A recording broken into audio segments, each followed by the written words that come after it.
इंसान अपनी जिंदगी में हुई कई चीजों से काफी कुछ सीखता है और कई बार जिंदगी में कुछ ऐसी घटनाएं घट जाती हैं जो इंसान की सोच और विचारों को बदल के रख देती हैं। ऐसा ही कुछ हुआ था आईपीएस शालिनी अग्निहोत्री के साथ। आइए जानते हैं कैसे एक बस कंडक्टर की बेटी बन गई आईपीएस अफसर। शालिनी ने कभी आईपीएस बनने के बारे में नहीं सोचा था, लेकिन जीवन में घटी एक घटना ने उन्हें आईपीएस बनने का रास्ता दिखाया और वो एक आईपीएस अफसर बनी।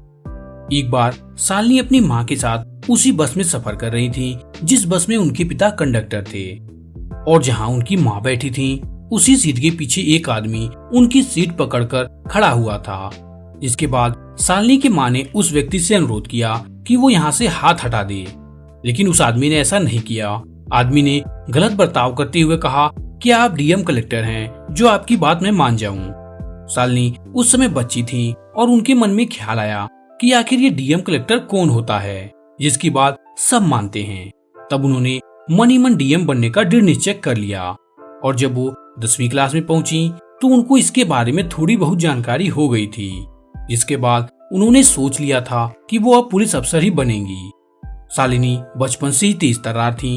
वे लड़कों के साथ कंचे खेला करती थी, और जब उनकी माँ उनसे कहती थी कि लड़कियां कंचे नहीं खेलती हैं तो वो कहती थी कि नहीं मम्मी, लड़कियां कंचे खेल सकती हैं। शालिनी हिमाचल के ऊना के ठट्ठल गांव की रहने वाली हैं। छोटे से गांव में अक्सर बेटी के जवान होने पर माता पिता को उसकी शादी की चिंता सताने लगती है, लेकिन शालिनी के माता पिता ने उन्हें हमेशा आगे बढ़ने के लिए प्रेरित किया, और बस कंडक्टर होने के बावजूद उनके पिता ने उनकी पढ़ाई में किसी प्रकार की कमी नहीं छोड़ी।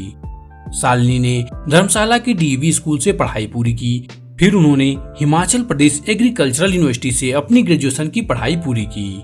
शालिनी बताती हैं कि हिमाचल प्रदेश एग्रीकल्चरल यूनिवर्सिटी में जाते वक्त उन्होंने नहीं सोचा था कि मैं यूपीएससी की परीक्षा दूंगी, लेकिन उनको बचपन की बात याद आ गई, जिसके बाद उन्होंने इसके बारे में और जानने की कोशिश की। फिर ये परीक्षा देने का मन बना लिया और जम के तैयारी की। शालिनी ने मई 2011 में यूपीएससी की परीक्षा दी और मार्च 2012 में इंटरव्यू दिया, और मई 2012 में रिजल्ट आ गया, जिसमें ऑल इंडिया लेवल पर उन्होंने 250वीं रैंक हासिल की। आईपीएस की ट्रेनिंग के दौरान शालिनी को 65वें बैच में पहला स्थान मिला था। उनकी पहली पोस्टिंग कुल्लू में हुई थी। तो इस तरह से शालिनी ने कड़ी मेहनत करके अपने बचपन के सपने को पूरा किया। तो ये थी शालिनी अग्निहोत्री की आईपीएस बनने की जर्नी। क्या आपके साथ भी हुआ है कभी कुछ ऐसा जिसने आपके जीवन की दिशा को बदल दिया हो? तो हमें कमेंट में बताइए, और आपको ये वीडियो कैसा लगा ये भी हमें कमेंट में बताइए। इस वीडियो को लाइक कीजिए, शेयर कीजिए, और मेरे channel success stories in Hindi को सब्सक्राइब करिए और बेल आइकन भी दबाइए, जिससे आप ऐसी मोटिवेशनल वीडियोज की नोटिफिकेशन सबसे पहले पा सकें।